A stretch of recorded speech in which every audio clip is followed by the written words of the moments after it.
A palavra Olá, está contigo. obrigada, seu Armando. Gente, boa tarde. Boa tarde. Hoje, deixa eu compartilhar a primeira tela. O nosso tema da palestra de hoje é um tema que confesso a vocês que me trouxe sim, um pouquinho de Marcela, dá para apreensão. aumentar um Oi, pouquinho o teu som? dá sim, só um minutinho. Deixa eu aumentar aqui, ver se vocês conseguem. Aqui. Tá melhor agora? Tá melhor, sim, melhorzinho. Tá melhor, melhor. Ah, Deixa eu, acho que dá para aumentar mais um pouquinho. Pronto. tá bom, obrigado, tá ótimo. Eu que agradeço. Vamos lá, gente. Hoje, o tema da palestra de hoje é sexo e mocidade. Quando eu recebi, né, esse pedido para fazer essa palestra, eu confesso a vocês que fiquei um pouco nervosa, tá? Porque eu não sabia qual o caminho a seguir. Porque são dois temas, né? Aliás, a conexão do tema sexo com a mocidade, com os jovens, ele é muito amplo. Você pode ir por diversas jornadas, diversas estradas, né? E com isso, eu entrei até em contato com a Amanda e ela falou assim, olha, nós queremos saber a visão dos jovens, como é que isso para os jovens, como é que eles falam, qual é a questão para os jovens. Então, antes de fazermos essa conjunção desses dois temas, vamos primeiro falar, eu gostaria de deixar aqui bem claro logo no início, sobre o que eu não vou falar. Porque assim fica mais fácil. Eu não vou falar sobre a questão das múltiplas sexualidades existentes, porque eu não tenho capacidade para isso e, ao longo da palestra, vocês vão entender o porquê dessa opção que eu fiz de ir por essa trajetória, esse caminho, tá? Primeira coisa, quando você vai ao dicionário e vai procurar a palavra sexo, existem existem duas definições, existem outras, né, mas todas recaem nos mesmos conceitos.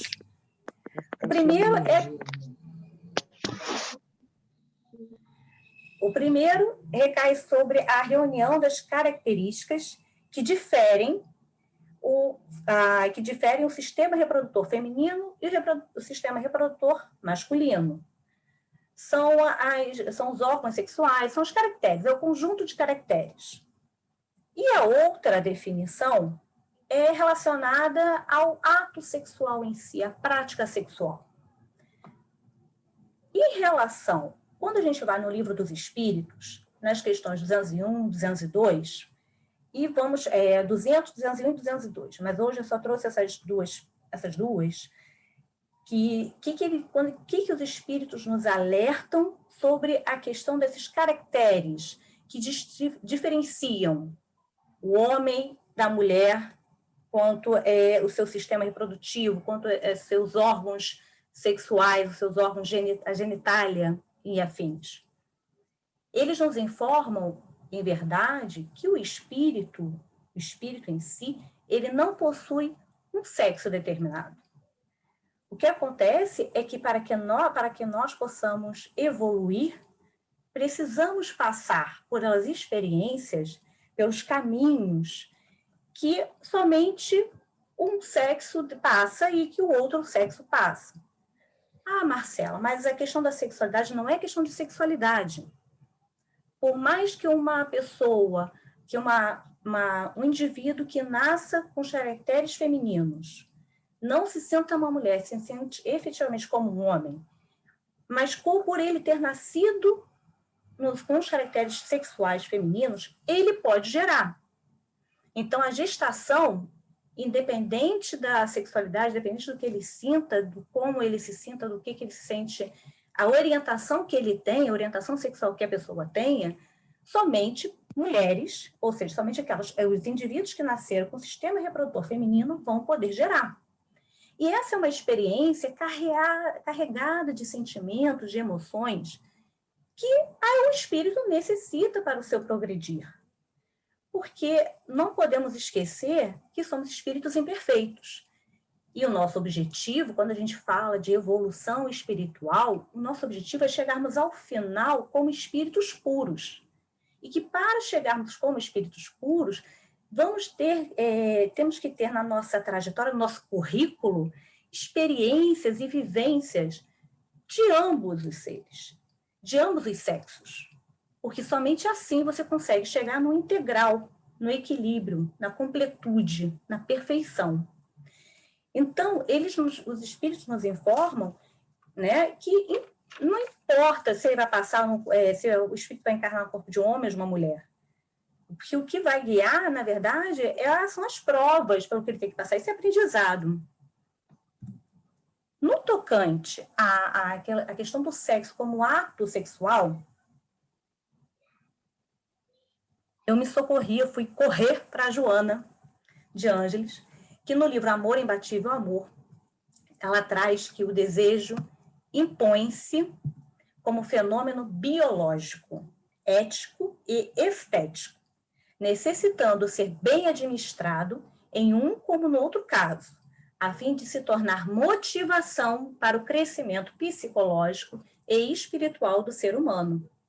É natural, portanto, a busca do prazer, esse desejo interior de conseguir o gozo, o bem-estar, que se expressa após a conquista da meta em pauta.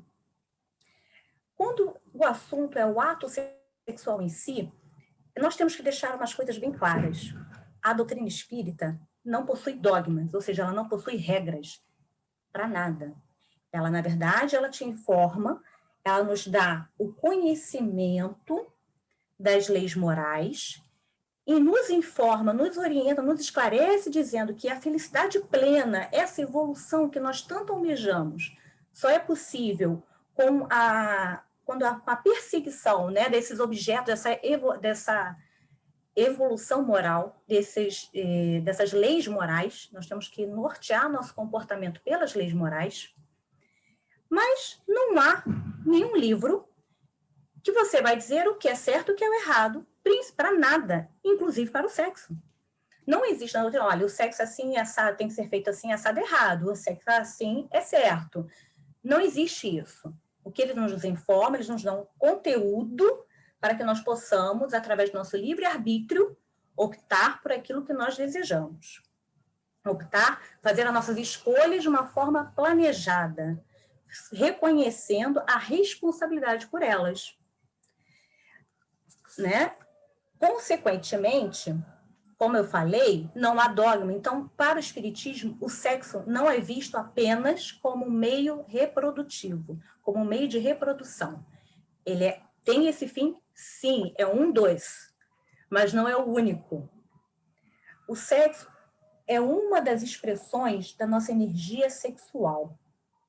E essa energia sexual, eu não vou me deter muito tempo aqui, até porque confesso a vocês que eu acredito que tenham pessoas com uma capacidade assim, enorme de falar sobre o tema. E eu não me incluo nesse grupo. Teria que estudar muito mais.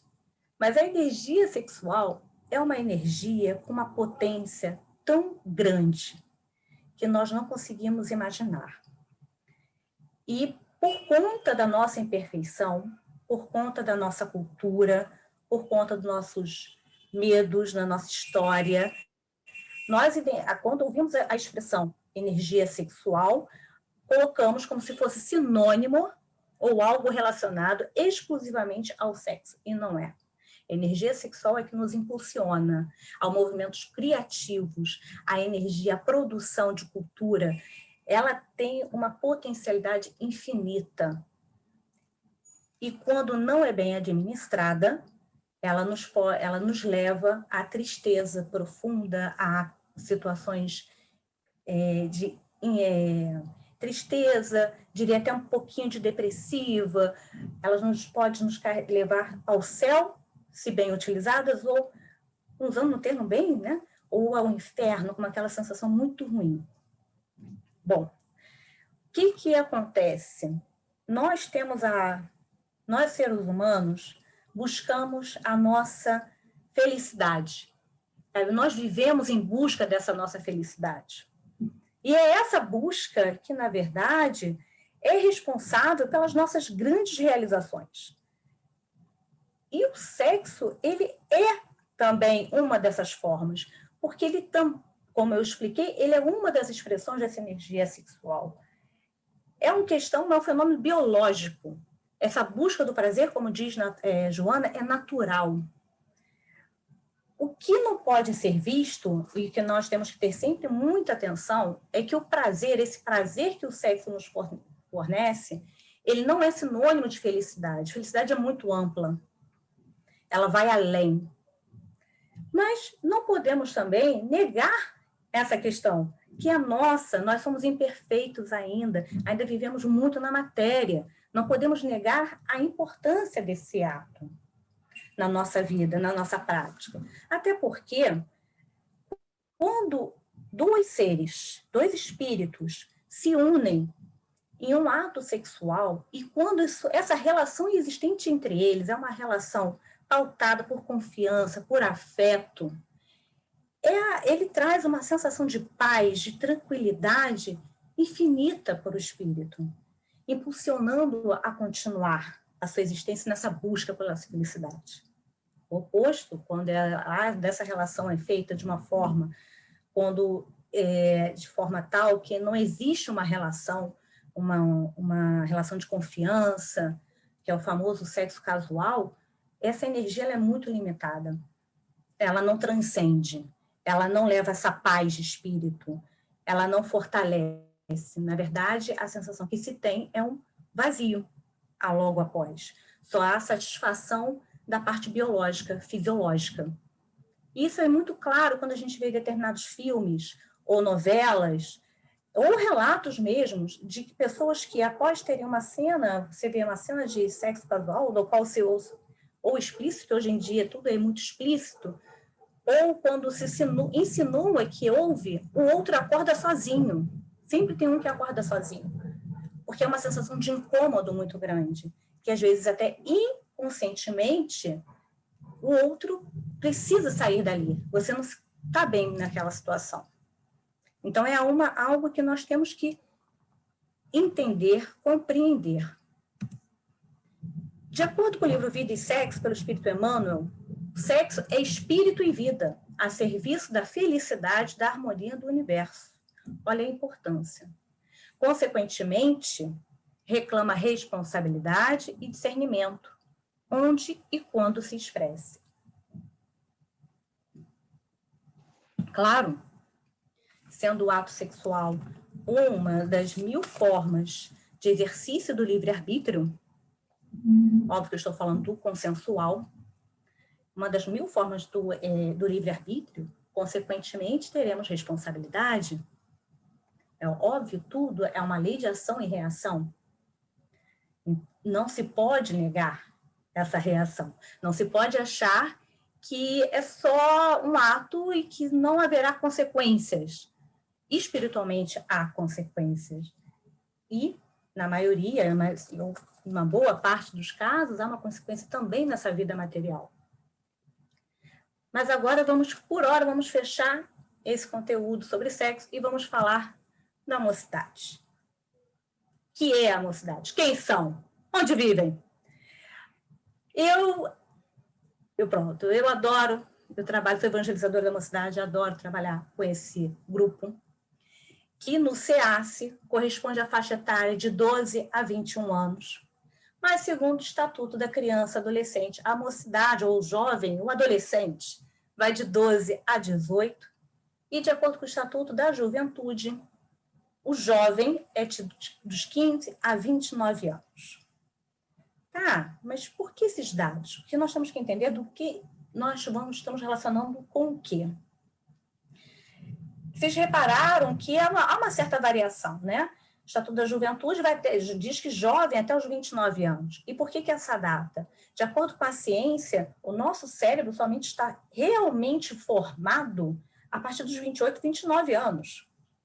E é muito engraçado, porque vou trazer sexta-feira passada, tivemos um encontro com jovens na mocidade do SEACE, no qual o Pierre Ferraz participou, veio falar conosco.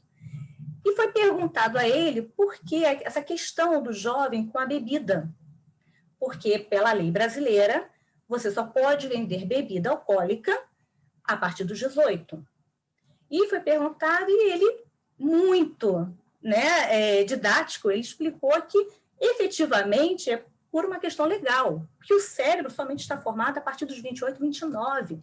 Então, a idade certa para se iniciar a bebida alcoólica, né, se é que pode se dizer assim, é a partir dos 29, não são 18. E o que a gente vê hoje são adolescentes cada vez mais novos bebendo. Se vê hoje, não, né? Vou me corrigir. Porque nas gerações anteriores, dependendo da família, bem que se dava, né? Vinho, cerveja, né? Se molhava a mamadeira, o biquinho da chupeta na cerveja, né? Na bebida alcoólica, nos almoços familiares. Ou será que eu estou falando para um grupo muito restrito? Né? Então, vamos começar a quebrar nossos paradigmas. A juventude, ela é muito ampla. Mas, por isso que eu gosto de trabalhar com a seguinte noção. A adolescência é uma fase de transição entre a infância e a vida adulta.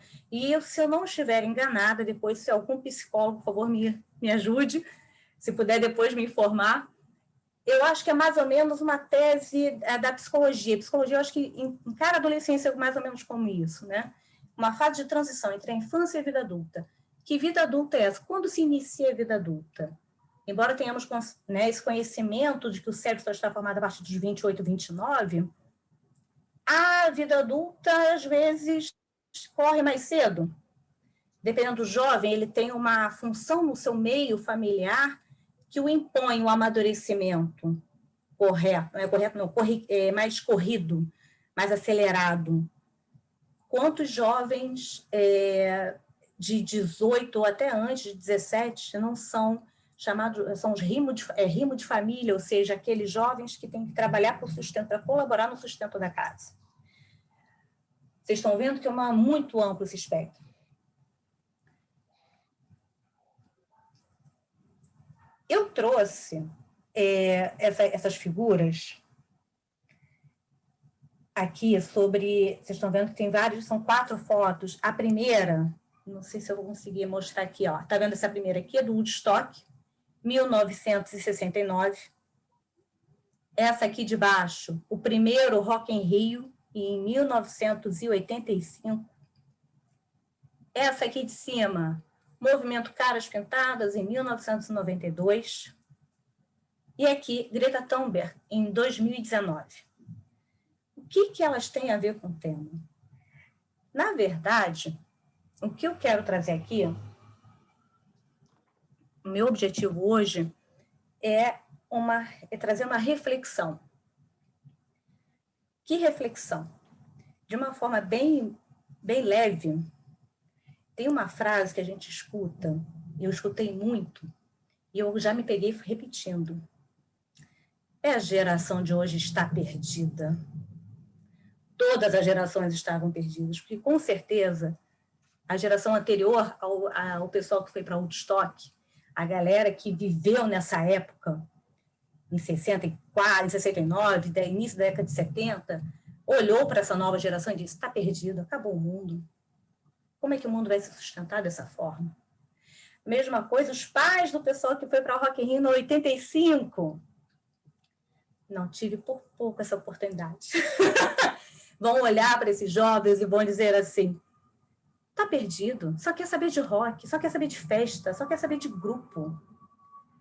Jovens que foram às ruas na época do Collor, os caras pintadas, e eu não estou entrando em questão política, eu estou entrando apenas na questão que é a análise que nós, hoje em dia, fazemos dos nossos jovens.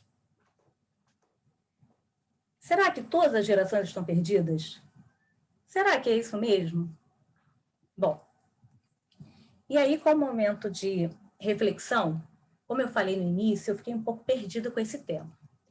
Aí eu tive que ir na fonte. E eu fui direto nos meus jovens. Falei com eles, falei: olha só, vou fazer uma palestra sobre sexo e mocidade. Preciso da ajuda de vocês. Eles todos me responderam e eu fiz 2 perguntas. Primeiro, vocês falam sobre sexo em casa? A segunda, se não falam, Por que você acha que não há essa conversa? A maioria deles me responderam que não falam, e porque eles acham que há um desconforto, há uma vergonha, não só deles, mas dos pais também. E aí começou a acender uma luzinha, eu falei, é isso aí. Por quê? Se esse estudo tivesse sendo feito para a mocidade, nós trabalhamos evangelizadores, né? Nós evangelizadores pegamos os temas e transportamos para a realidade deles. Então, o tema é abordado de outra forma.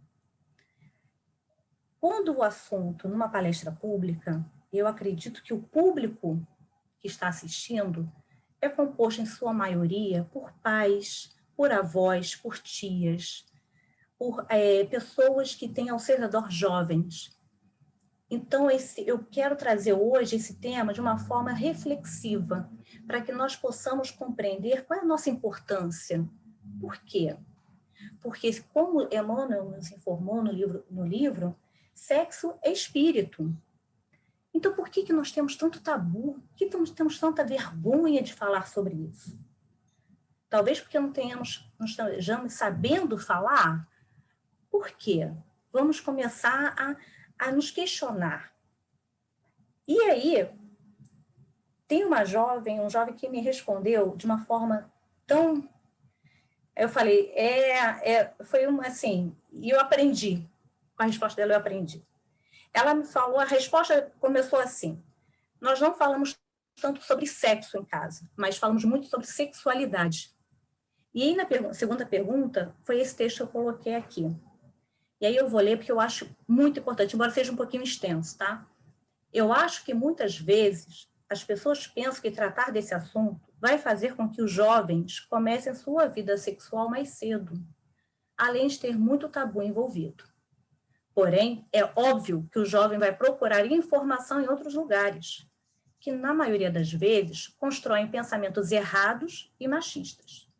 Além disso, raramente abordamos na nossa sociedade a sexualidade antes de abordar sexo, mas ela é como o capítulo 1 do tema. Você precisa aprender sobre o seu próprio corpo e aprender a cuidar dele. Normalmente, falamos sobre o assunto na escola, já indo direto para os métodos contraceptivos, como se fosse o aspecto mais importante de uma relação. Vou repetir, foi um jovem, tá? Da mocidade, que escreveu. Tendo aprendido a olhar para o seu próprio corpo com mais atenção e empatia, os jovens naturalmente irão se cuidar mais, não aceitando, por exemplo, começar sua vida sexual por pressão social, além de saberem o que os faz sentir prazer e que devem, acima de tudo, respeitar o próximo. Essa resposta para mim foi assim, eu acho que eu li umas 3 vezes, aí eu entrei e falei, eu posso usar na palestra, você se me permite? Eu não coloco seu nome, e o jovem, beleza, pode, não tem problema, porque é um jovem, né? Graças a Deus, nossos jovens são, eu acho que nós que construímos isso, esse vínculo de respeito pela opinião e respeito sobre o uso dessa opinião. Como vocês podem ver, eu acho que essa resposta é um chamado. É um chamado para a nossa reflexão como pais, como evangelizadores, como responsáveis pelos jovens. Primeiro, pela informação que ela traz, que para mim foi um aprendizado, e eu estou refletindo muito sobre isso, que a sexualidade está ligada ao autoconhecimento. Que, resumindo, é isso. Sexualidade é um autoconhecimento. Que a partir de como eu me conheço, eu posso interagir com o próximo. Eu estou realmente refletindo muito sobre isso. E a questão do nosso tabu, nosso preconceito. Por que preconceito? Porque achamos que falar sobre isso vai gerar mais interesse. E a gente tem medo, que a verdade é essa, nós temos medo de falar sobre isso com nossos jovens. E é muito importante, essa é a importância, porque levam a pensamentos, podem vir a levá-los a terem pensamentos e experiências erradas. falando um pouco sobre pensamentos e experiências erradas, né? Deixa eu ver se eu consigo lidar aqui, sumir com isso, é que eu não consigo, por conta, eu não consigo ler aqui em cima. A imaturidade. Bom, o que acontece?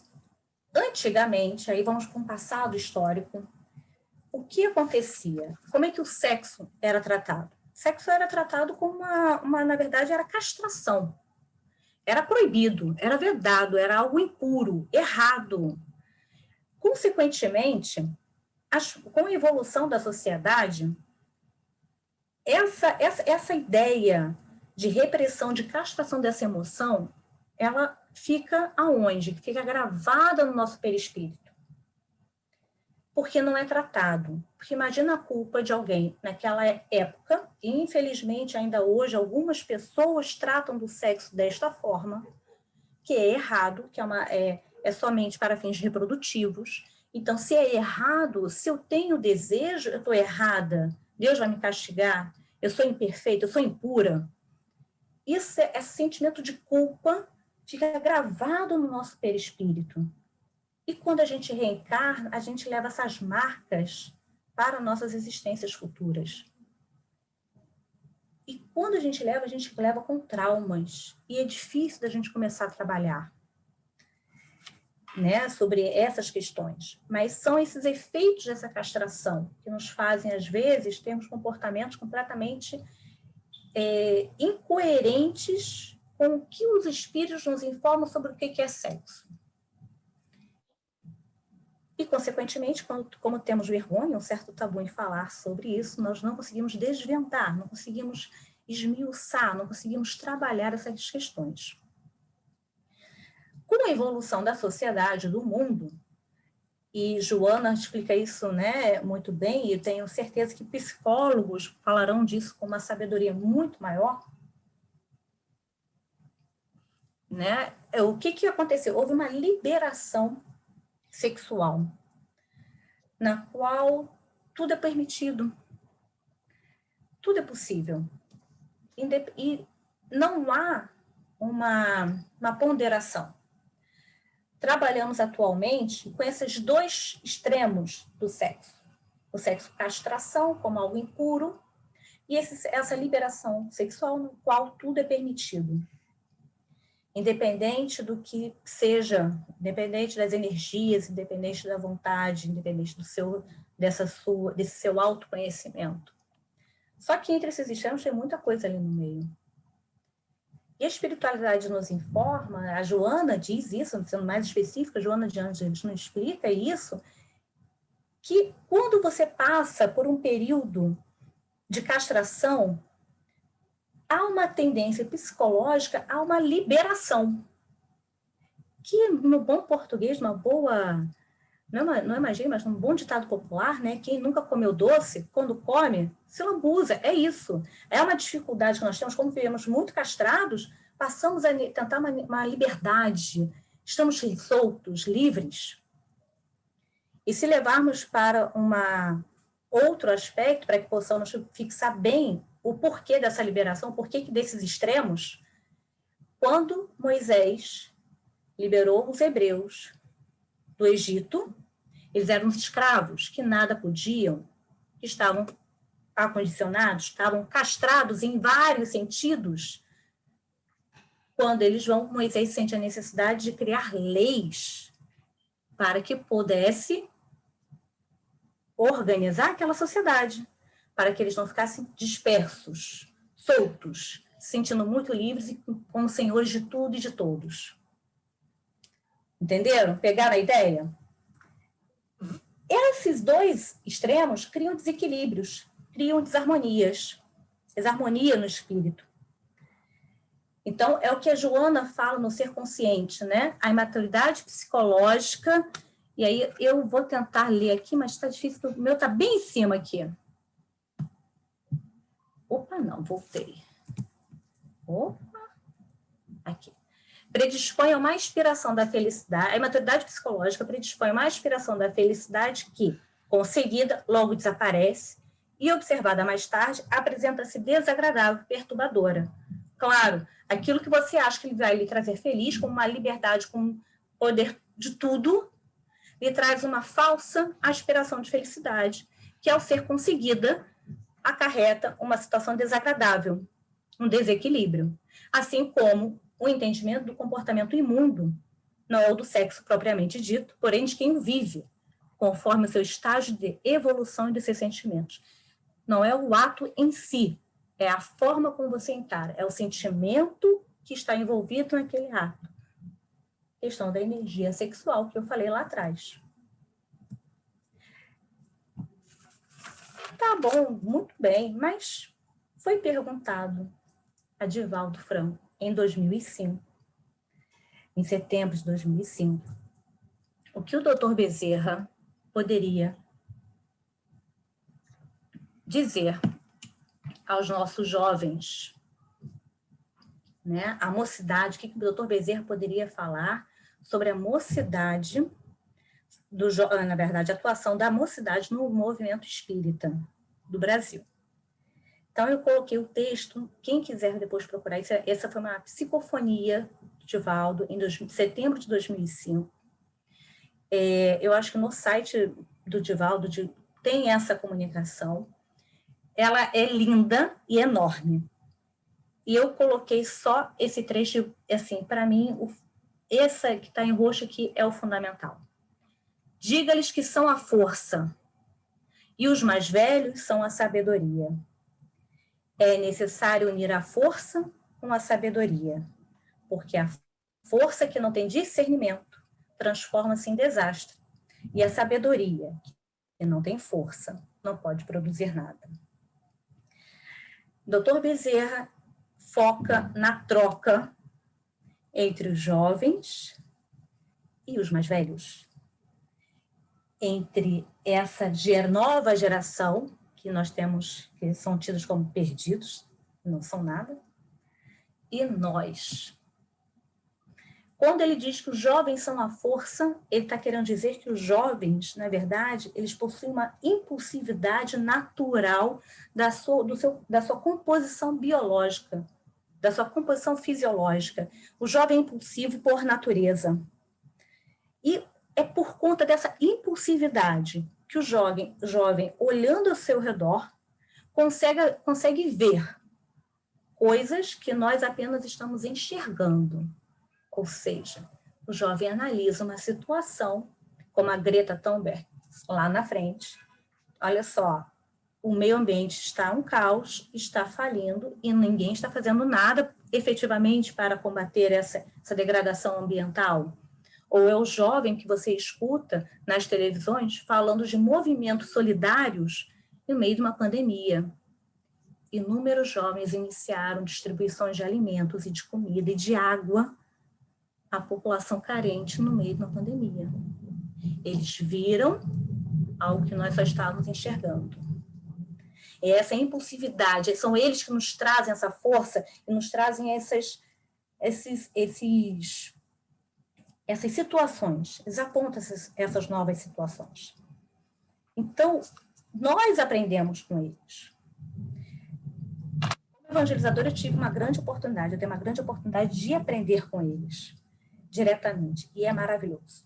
Aprendi que não se fala mais opção sexual, mas sim a orientação, que a opção te lhe dá a falsa ideia que você está escolhendo o que você quer ser. E, na verdade, eles entendem que é uma orientação, porque você é assim. Que se eu posso escolher, eu vou escolher o caminho mais fácil, não vou escolher um caminho mais complicado, mas não é uma escolha, eu sou assim. Então, é uma orientação. Então, a evangelização toda, os evangelizadores estão modificando. Temos a questão da sexualidade, para eles, é uma coisa tão bem resolvida, quando a sexualidade voltada para os outros. Não é a busca da sua própria sexualidade, que isso aí é uma parte do autoconhecimento na qual eles estão caminhando ainda, nesse desenvolvimento. Mas é a questão da sexualidade com o outro. Eles assim, não sei explicar, mas a gente tem que respeitar. E é muito engraçado, porque quando a gente elabora o tema anual, de estudos da casa, por exemplo, existem questões que, para nós evangelizadores, são necessárias. E aí, quando você vai falar com eles, eles dizem, tá, mas não, isso aí a gente já entende, a gente respeita. Vamos falar da visão espírita, ok, mas a gente já compreende o outro, a gente respeita mais, a gente tem essa tolerância ao outro de uma forma mais enfática em relação à sexualidade, já que o tema de hoje é sexo e mocidade. Sabedoria. O que é? Porque essa força, essa impulsividade, ela necessita dessa sabedoria para ganhar o que? Para ter discernimento. Quando a gente pensa em sabedoria, a gente não pode achar que sabedoria é sinônimo de conhecimento, porque não são coisas distintas. Conhecimento todo mundo pode ter. Você estuda, você lê, você se aplica em aprender.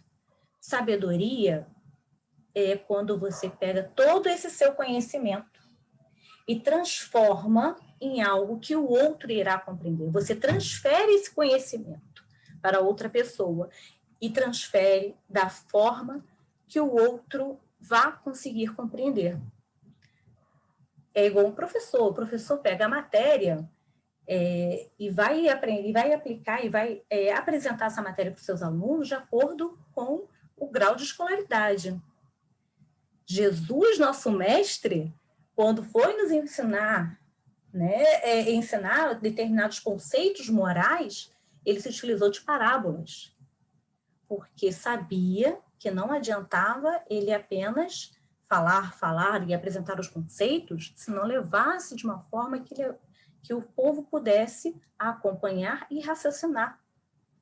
Então, a sabedoria é isso. Então, quando há união entre essa impulsividade, essa força de capacidade de ver e querer mudar o mundo, com essa sabedoria, que é esse discernimento, que é esse conhecimento, nós evoluímos. Eles, porque ganham discernimento, porque eles ganham uma capacidade de compreensão e de direção dessa força. Nós, porque nosso conhecimento, sem essa força, não faz nada, não muda nada, não altera em nada. Então, temos essa troca muito importante. Né? Deixa eu ver. Eu queria mudar isso aqui, eu não consigo mudar.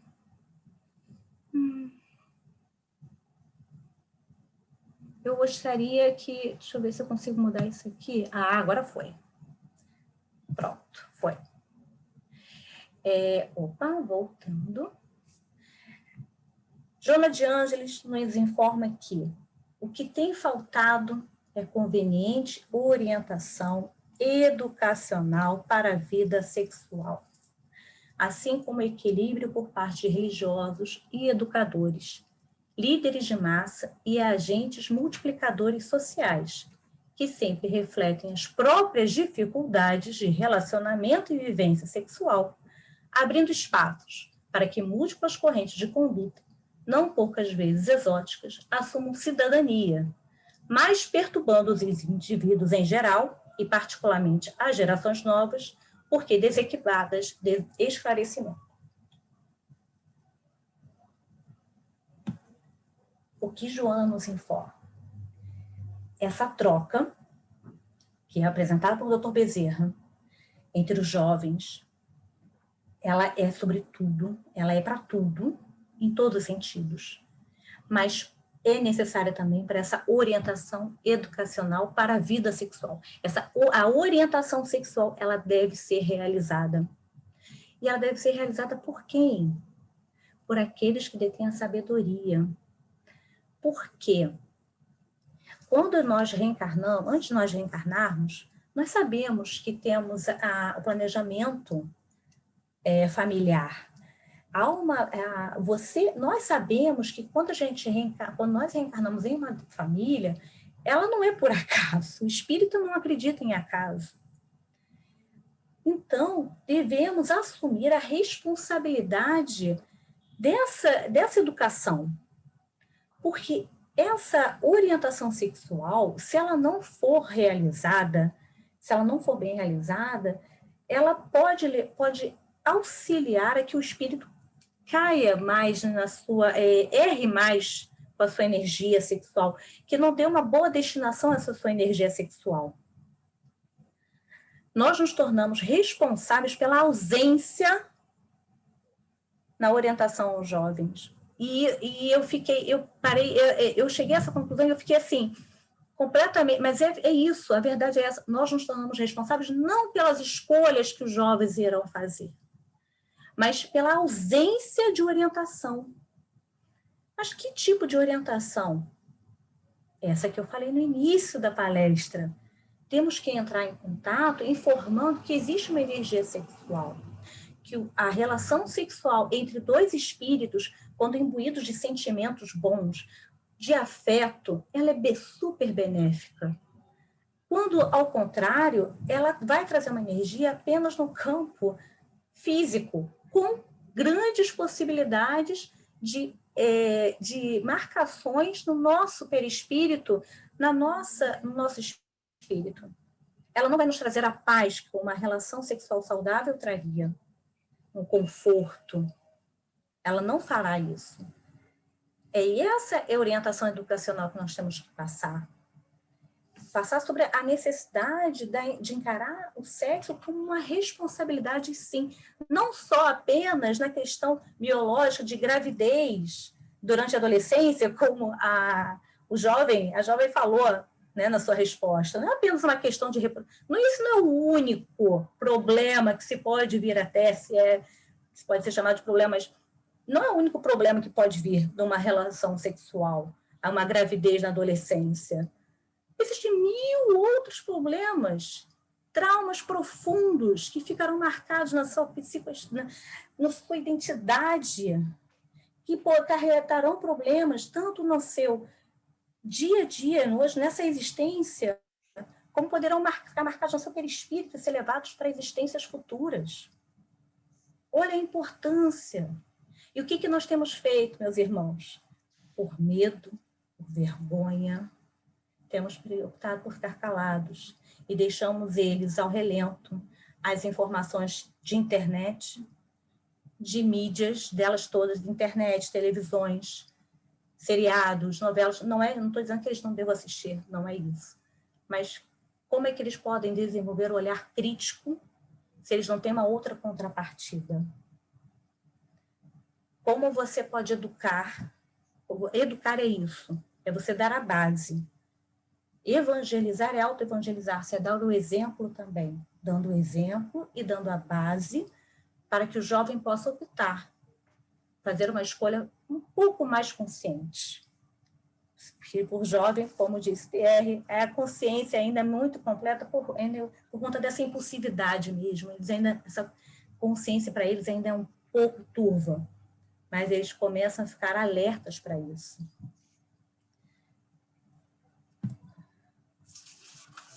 E aí, o que podemos falar? Mas a grande pergunta, como? Joana, em Constelação Familiar, nos informa que a educação sexual deve fazer parte do programa familiar, no qual todas as questões devem ser abordadas com naturalidade, no dia a dia, sem precipitação nem atraso. Veja, educação sexual não pode ser relegada a terceiros. Educação sexual deve fazer parte do programa familiar. Então, a família tem responsabilidade. Se ela tem responsabilidade, quando nos ausentamos, nós seremos responsáveis também, em parte, na proporção dessa ausência. O que essa ausência acarreta? Né, aquele desenvolvimento. Nossos filhos, enteados, sobrinhos, netos, são espíritos imortais como nós. Também estão aqui para ser desenvolvidos, estão aqui para se aprimorarem. Estamos aqui numa relação de troca. Eles nos ajudam a enxergar coisas, a ver coisas que nós antigamente não daríamos conta, não perceberíamos, e nós temos que ajudá-los nesse discernimento. Quando Joana fala que elas devem ser abordadas com naturalidade no dia a dia, sem precipitação nem atraso, ela nos diz que nós devemos olhar para os nossos jovens e olhar de acordo e sentir de acordo com as colocações que eles nos fazem. Ou seja, não é para pegar o jovem... Senta aqui, vamos conversar hoje sobre sexo. Porque se o jovem não tiver ainda sido sensibilizado para essa questão, ele vai regalar o olho, vai fugir, nunca mais vai falar com você. Porque é isso, é vergonha. Mas é conforme a situação surge, ou por conta de um filme, um seriado, uma questão que aconteceu com algum colega, a família que tem essa abertura, a gente tem que aproveitar para utilizar da forma correta, não fugindo ao tema, mas esclarecendo, falando sobre energia sexual, que o sexo não é problema. O que é o problema é a forma como ele é utilizado. São os extremos que não são legais, que faz parte da evolução do espírito e que traz felicidade, sim, quando decorre de um relacionamento sadio. Nem atraso, sem precipitação, nem atraso. Ou seja, não podemos nos retardar, mas também não podemos nos precipitar, não podemos adiantar o assunto. Temos que estar ligados. Educar é evangelizar. Todos nós somos evangelizadores. E temos que assumir esse nosso papel. Tem medo? Tem mais dificuldades? Vamos nos instruir. Medo normal, gente. Somos imperfeitos. Mas temos que caminhar. Certamente, uma vida saudável é aquela na qual todas as funções orgânicas funcionam normalmente, como decorrência do equilíbrio psicológico que faculta a alegria de viver e a realização plena. Qual é o objetivo? É uma vida saudável. Que nós possamos tentar nos doutrinar para quebrarmos determinados tabus, determinados preconceitos, de modo a transformarmos esse nosso relacionamento com os jovens em algo mais fluido. Divergências vão ocorrer. Nós, nem eles, ninguém é obrigado a concordar com tudo a 100%. Não queiram estabelecer nessa conversa sobre educação sexual e achar que eles vão entender tudo e vão fazer da forma como você pensa, que não é assim. Não é isso. O objetivo não é esse. O objetivo é esclarecer de acordo com a doutrina. A nossa vida saudável é uma vida equilibrada. Com equilíbrio, ainda necessitamos dessa energia sexual. Somos seres imperfeitos, ligados à matéria. E não é errado, não é impuro, é natural. O que deve ser observado é como ele vai ser realizado. E aí que a gente entra. Então, não só para nós, mas eu acho que pensando também neles, porque temos que pensar nos nossos jovens. Eles são verdade, eles não são futuros, nossos jovens são o presente. E a gente reclama, a gente fala que o mundo está assim, não está assado, mas é como se nós, às vezes, imputássemos ao jovem a única e exclusiva responsabilidade e esquecêssemos do nosso dever de amparo, nosso dever de cuidado. Porque educar é cuidar. Então, eu peço que nós consigamos, de uma forma tranquila, amena, dar voz aos nossos jovens, para que eles não se sintam abertos, em climas agradáveis, confortáveis, para se abrirem conosco, e que possamos nós também quebrar as nossas barreiras interiores, para que transformemos essa orientação num grande caminho, que é da nossa evolução moral. E apenas para fins assim para que nós possamos ampliar. Programa familiar, a família, ela é muito mais ampla do que mãe e pai, ou que pais e mães. Todos nós, como diz o psicólogo Luiz Schettini Filho, não é espírita, ele é ligado muito à questão da adoção. Todos nós somos filhos biológicos e adotivos de alguém. por vezes, biológicos e afetivos dos mesmos pais, das mesmas pessoas. Às vezes, não. Mas também somos, às vezes, filhos adotivos de pais, de tios, de tias, de avós. Vamos ampliar, o amor amplia. Vamos assumir como um todo, dentro do nosso contexto familiar, a responsabilidade que nos cabe na preparação dos nossos jovens para esse mundão e para a nossa grande transformação numa pátria de regeneração. Fique com Deus. Muito obrigada pela oportunidade.